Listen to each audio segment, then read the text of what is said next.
صحیح بخاری حدیث نمبر 53۔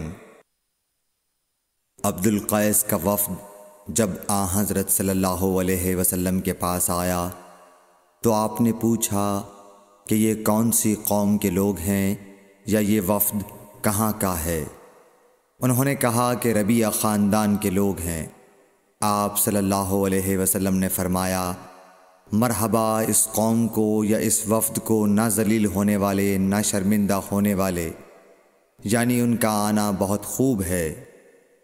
وہ کہنے لگے، اے اللہ کے رسول صلی اللہ علیہ وسلم، ہم آپ کی خدمت میں صرف ان حرمت والے مہینوں میں آ سکتے ہیں، کیونکہ ہمارے اور آپ کے درمیان مضر کے کافروں کا قبیلہ آباد ہے۔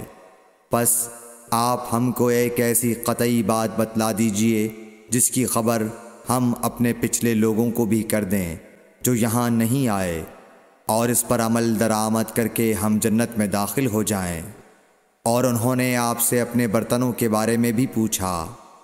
آپ صلی اللہ علیہ وسلم نے ان کو 4 باتوں کا حکم اور 4 قسم کے برتنوں کو استعمال میں لانے سے منع فرمایا۔ ان کو حکم دیا کہ ایک اکیلے خدا پر ایمان لاؤ۔ پھر آپ صلی اللہ علیہ وسلم نے پوچھا کہ جانتے ہو ایک اکیلے اللہ پر ایمان لانے کا مطلب کیا ہے؟ انہوں نے کہا کہ اللہ اور اس کے رسول ہی کو معلوم ہے۔